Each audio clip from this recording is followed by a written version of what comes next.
ভারতের সবথেকে ধীরগতির ট্রেনের গতি ঘন্টায় মাত্র 10 কিমি। নীলগিরি মাউন্টেন রেলওয়ে দেশের মধ্যে সবথেকে ধীরগতি ট্রেনের তকমা পেয়েছে।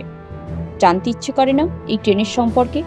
তাহলে জেনে নেওয়া যাক এই ট্রেনের জানা অজানা কিছু তথ্য।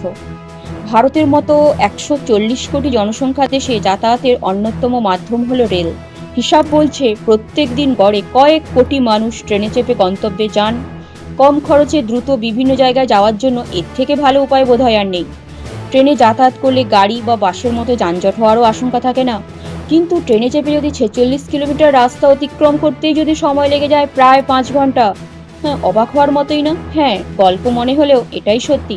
হাই স্পিড ট্রেনের যুগে দক্ষিণ ভারতে রয়েছে এমন একটা বিচিত্র রেলপথ, নাম নীলগিরি মাউন্টেন রেলওয়ে।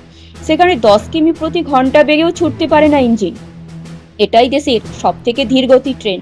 তামিলনাড়ুর মেট্টুপালায়াম ও উগাথামণ্ডলম এই দুই শহরের মধ্যে সংযোগ স্থাপন করছে এই কঠিন রেলপথ। দূরত্ব 46 কিলোমিটার। নীলগিরি পর্বতের গা ঘেঁষে ছুটে চলেছে ইঞ্জিন। ভৌগোলিক অবস্থানের জন্য এই রেলপথের নাম রাখা হয়েছে নীলগিরি মাউন্টেন রেলওয়ে। তবে উগাথামণ্ডলমের চেয়ে উটি নামটাই সবার কাছে বেশি জনপ্রিয়। 19 শতকে এখানে একটা হিল স্টেশন তৈরি করেছিলেন তৎকালীন ব্রিটিশ সরকার। মূলত গ্রীষ্মকালীন ছুটি কাটানোর জন্যই এই পদক্ষেপ নিয়েছিলেন।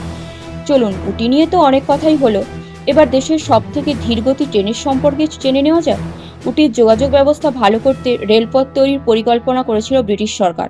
সেই মতো 1885 সালে দ্য নীলগিরি রেলওয়ে কোম্পানিকে নথিভুক্ত করা হয়েছিল এবং 1891 সালে শুরু হয় কাজ।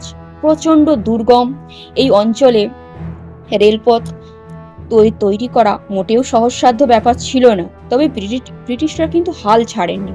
2 ধাপে এই রেলপথ চালু করেছিলেন। 1899 সালের 15ই জুন মেট্টুপালায়াম থেকে কুন্নুর পর্যন্ত একটা রেলপথ, আরেকটা হয়েছে 1908 সালে ব্রিটিশ সরকারের তত্ত্বাবধানে কুন্নুর থেকে উটি পর্যন্ত একটা রেলপথ তৈরির কাজ সম্পন্ন হয়েছিল। 46 কিলোমিটার এই রেলপথ তৈরি করতে 16টা সুড়ঙ্গ, 250টা সেতু নির্মাণ করতে হয়েছিল এবং একই সঙ্গে পাহাড়ের ঢাল কেটে 208টি অর্ধচন্দ্রাকৃতি পথ তৈরি করতে হয়েছিল এবং সেই পথ যথেষ্ট খাড়াইও বটে। এবং ট্রেন চালানোর জন্য ইঞ্জিন দিয়েছিল একটা সুইস সংস্থা। তবে প্রাকৃতিক প্রতিকূলতার কারণে দ্রুত গতিতে ট্রেন চালানো প্রায় অসম্ভব হয়ে পড়েছিল। তাই প্রতি ঘন্টায় 9 কিমি গতি নিয়েই ছুটতে শুরু করে ইঞ্জিন। অবশ্য গ্রীষ্মের ছুটি কাটাতে আসা ব্যক্তিদের এই বিষয়টা সেভাবে কোনো চিন্তায় ফেলেনি, কারণ একদিকে খাদ, অন্যদিকে সবুজ পাহাড়, দূরে চা বাগানে কাজ করছে মহিলারা। এরকম ট্রেনের কামরায় বসে এমন মনোরম দৃশ্য উপভোগ করতে কার না ভালো লাগে বলুন তো? রেলপথ তৈরির পর কেটে গিয়েছে 100 বছর। নগরায়ন এবং উন্নয়নের ঝড়ে উটি অনেকটা বদলে গিয়েছে ঠিকই, তবে নীলগিরি মাউন্টেন রেলওয়ে একই আছে। কয়েক বছর আগে ন্যারোগেজের এই রেলপথকে হেরিটেজ তকমা দেয় ইউনেস্কো। ভারতীয় চলচ্চিত্রে বিশেষ জায়গা করে নিয়েছে দুর্গম এই রেলপথ।